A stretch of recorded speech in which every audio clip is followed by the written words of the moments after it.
This Hometown Patriot is brought to you by Barksdale Federal Credit Union and Kilpatrick's Roseneath Funeral Homes, proud supporters of our military.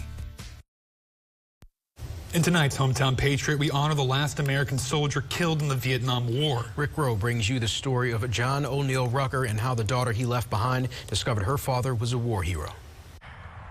No one ever wants to be the last man killed in any war, but it happened almost 52 years ago exactly, January 1973. A young man from Linden, Texas, became the last American soldier killed in Vietnam. But his story doesn't end there. It sits on top of a hill just outside Linden, Texas, a grave marked with flags. It tells you there was a soldier buried here, but cemeteries all over America are filled with graves just like it. Nothing special until you see the date.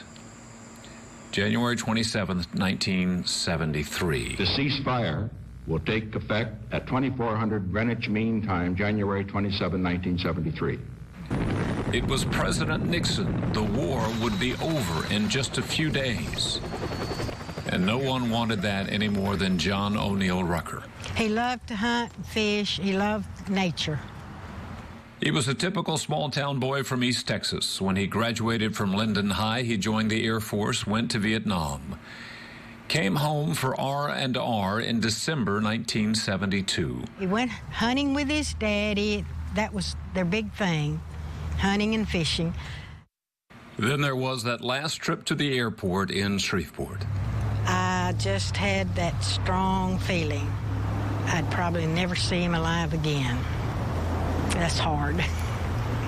It's hard. 26 days later, just a few hours before the ceasefire was to take place. Vietnamese just had to make one more strike. But the story doesn't end there. You see, there had been a big party a few nights before. A baby had been conceived. That baby was adopted by a couple in Denver. She grew up and a few months ago started looking for her daddy. O'Neill's name, John O'Neill Rucker. I just kind of had a glitch in my heart and started to cry.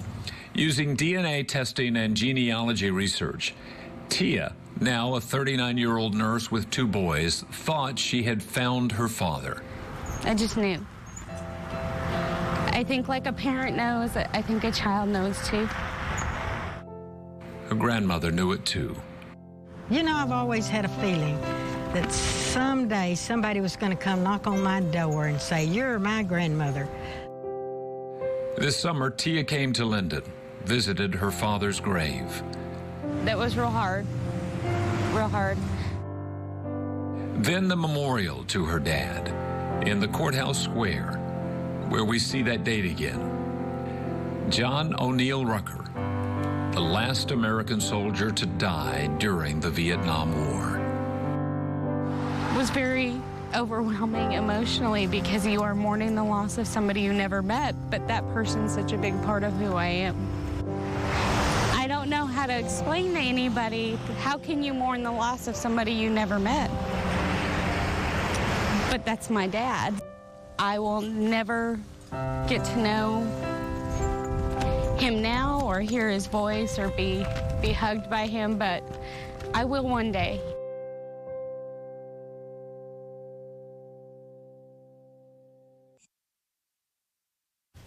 Rick is always looking for hometown heroes, so if you'd like to nominate a hometown patriot, go to ktbs.com/hometown patriot or send an email to hometownpatriot@ktbs.com.